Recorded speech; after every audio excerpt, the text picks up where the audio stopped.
Ok, voltamos ao nosso terceiro vídeo sobre o tema sexualidade no nosso canal do YouTube Bate-Papo com Psicólogo. No vídeo anterior eu contei a história, o mito, a tragédia grega de Sófocles, a história de Édipo Rei. Bom, foi um vídeo de uma certa forma longo, mas vocês precisavam entender um pouco dessa história para compreender por que o Édipo o Freud se interessou tanto por essa história. Através das suas observações, ele entendeu que a criança, no seu processo de relacionamento, né? Eu vou explicar a teoria do complexo de Édipo através da figura masculina. Na figura feminina, o Freud ele fala que é para fazer mais ou menos ao contrário, chamando de complexo de Electra. Mas tem alguns nós nessa adaptação para a figura feminina que o Freud nunca conseguiu explicar direito, e no final da vida ele até fala assim, afinal o que querem as mulheres, né? Porque ele entendia que havia uma complexidade maior na compreensão das mulheres. Acho que isso é notável pelo fato até dele ser homem. Mas enfim, não vou entrar nessa questão. Do ponto de vista teórico, ele explica o complexo de Édipo pela vertente masculina inicialmente. Então eu vou explicar para vocês dessa forma. Então, a criança quando nasce, ela tem como... Vou contar essa situação de um ponto de vista... como é que se chama? A partir de uma versão, a partir de uma história entendida como a ideal, né? Então, idealmente, a criança ao nascer, ela é cuidada pela mãe, né? E essa mãe nutre todos os afetos, cuidados e carinho necessários para o bom desenvolvimento dessa criança. Então essa criança tem nesse objeto que lhe satisfaz todas as suas necessidades básicas de subsistência como seu primeiro objeto de desejo maior, né? Seu primeiro amor, sua primeira plenitude de realização. Então a mãe é todo objeto de atenção dessa criança, né? E ela entende que sem essa mãe ela não poderia viver. E de fato, se essa criança não ter uma figura que represente essa mãe, que nutra as suas necessidades básicas, ela não tem condições de sobreviver sozinha. A gente já falou isso em vídeos anteriores. Então, a mãe é o seu grande e primeiro e modelo de amor, de desejo, de afeto, de realização. Existe um problema nessa história, que essa mãe, a princípio, ele pensa que é dele. É para ele, somente dele. E em determinado momento essa mãe não está presente. Por que essa mãe não está presente? Porque aparece um outro cidadão que toma essa mãe dele. E aí eu estou falando uma versão de ideal, né? Estou dando uma versão completa, uma versão de história, né? Que essa figura que toma a mãe dessa criança é a figura do pai.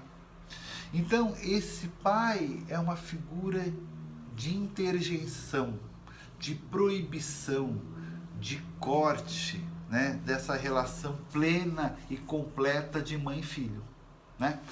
Bom, o que acontece no primeiro momento? Uma relação de amor por essa mãe e rejeição, ódio, rivalidade com esse pai. Por quê? Porque esse pai está roubando o grande amor dessa criança, né? Então a criança inicialmente nutre um amor e desejo e relação de simbiose, né? Eu não queria usar esse termo específico, mas relação de completude, de fechamento completo, mãe, filho, pronto, e tá bom para ela, não quer mais nada. E aí vem esse pai que intervém e fala assim, olha, a mãe agora é minha, né?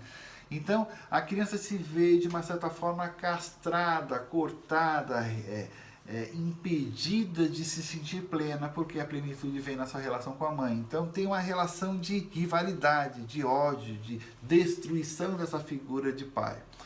Acontece que esse pai, mais uma vez, numa relação ideal, é uma pessoa cuidadora também. É uma pessoa que ela nutre afetos, nutre cuidados, ela preenche necessidades dessa criança. Então, apesar de num primeiro momento gerar um certo temor, porque essa figura do pai também ela é muito poderosa, ela é forte, ela é potente, ela é capaz e tudo mais, a criança, ela tem, além da raiva, ela tem um certo temor, mas ela passa também a desenvolver um afeto por esse pai. E aí, ao desenvolver esse afeto, assim, eu não posso matar essa pessoa, porque essa pessoa também é gente boa, essa pessoa é legal, né? Gente, eu estou explicando isso de uma maneira bem simples, bem didática, né? Para que fique mais fácil de compreender, né? Se você for ver a teoria, ela tem muito mais nuances sobre isso, mas eu não quero entrar nesses pormenores. Mas enfim, a criança passa a ter uma relação de afeto e não mais de destruição por essa figura paterna e fica num impasse. Caramba, eu amo minha mãe, é o meu primeiro grande amor, mas agora esse cara também é legal e ele também é muito poderoso, não dá para eu competir. Como é que eu faço? Como é que eu consigo lidar com essa situação? Eu falo assim, bom, já sei. Se o meu pai, que é um cara legal, que eu gosto dele, conseguir uma mulher tão maravilhosa, incrível e deslumbrante como a minha mãe, e eu não posso ter minha mãe porque ele já é dele, né? E ele é mais forte, enfim, não tenho poderes em relação como ele. Se eu for que nem o meu pai, se eu fizer as coisas que ele faz, se eu imitar, enfim, conseguir ser como ele, possivelmente eu vou ter uma mulher tão boa como minha mãe. Então, o que isso na prática acaba sendo?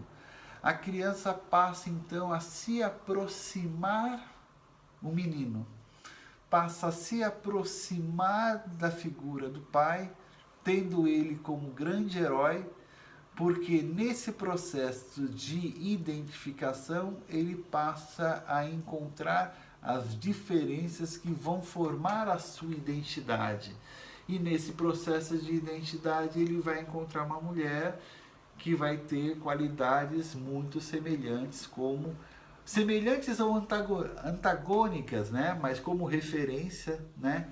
Uma mulher com referências à sua mãe, né? Então, esse seria a base, né? A versão ideal da elaboração do complexo de Édipo. Você tem muitas coisas boas e muitas coisas questionáveis que você pode tirar desse processo. Quando você elabora um processo de desenvolvimento do indivíduo a partir de uma versão, ou seja, qual é a história? A versão é a elaboração do complexo de Édipo. O que é a elaboração? É a partir do momento que você abre mão daquele amor que é para si, mas não pode ser, porque é sua mãe e a sua mãe já tem um dono que é seu pai. Você passa a se identificar com ele e aí passa a ter a sua própria identidade, conseguir alguém que tem as mesmas características, você fechou o ciclo, fechou a história, né? Tudo aquilo que sair dessa versão é chamada de quê? Perversão. Então, perversão vem do pervertere, né? Do latim pervertere, até parece que eu sou culto, né? Mas foi necessário para entender isso. Pervertere significa perder a versão, sair da versão. Então, às vezes, quando você vem falar sobre o processo, por exemplo, a elaboração do complexo de Édipo é a relação em que o menino passa a gostar da mãe e aí abre mão desse amor da mãe por conta da relação de temor e de admiração pelo pai para ter alguém que possa vir a substituí-la. Ponto. Qualquer coisa que sair daí é perversão. Então, uma pessoa que tenha o objeto de desejo ser o mesmo, ou seja, em vez de querer ter uma outra mulher, ter um outro homem, é entendido na teoria psicanalítica como perversão. O problema dessa palavra perversão, ela fica acabando tendo uma ideia de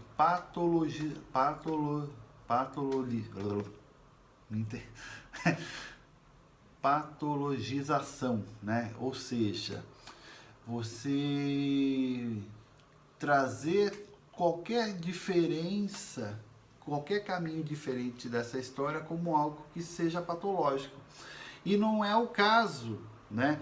Mas os psicanalistas, eles dizem que são as pessoas que colocam o teor negativo na perversão, porque a perversão significa simplesmente algo que está fora dessa história, dessa elaboração fechada, mas a psicanálise não necessariamente ela considera toda e qualquer mudança dessa versão como alguma doença, e sim como uma construção diferente da história básica. Ponto. É como se dissesse assim, do ponto de vista biológico, você tem o macho e a fêmea. O macho tem espermatozoide e a fêmea tem óvulo. Você junta o óvulo com o espermatozoide com o óvulo, você nasce um ser diferente. Essa é a versão natural da espécie macho e da espécie fêmea na sua relação para ter uma nova geração. Ponto. Qualquer coisa que saia desse trajeto é uma perversão. Saiu da trajetória básica. Só que nós, seres humanos, somos seres muito mais complexos, muito mais dinâmicos, muito mais sensíveis, muito mais sociais, culturais. Nós não agimos como animais, né? Nós não somos movidos pelo nosso instinto apenas. Nós temos impulsos, nós temos necessidades muito mais elaboradas, por isso nós somos seres humanos e não somos macacos. Né? Apesar de estamos lá próximos, na parentela, mas nós somos muito mais desenvolvidos que as outras espécies animais.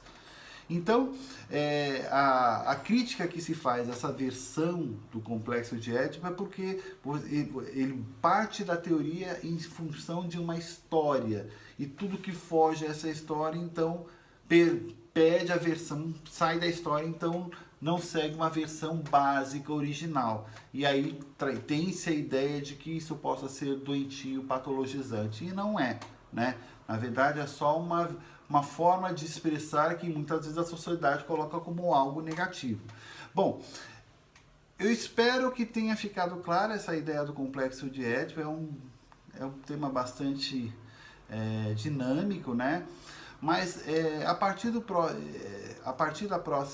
próximo vídeo, eu vou querer diferenciar um pouquinho de como é a construção das diversas sexualidades, das diversas formas de manifestação da sexualidade das pessoas, ok? Então, até o próximo vídeo. Tchau, tchau.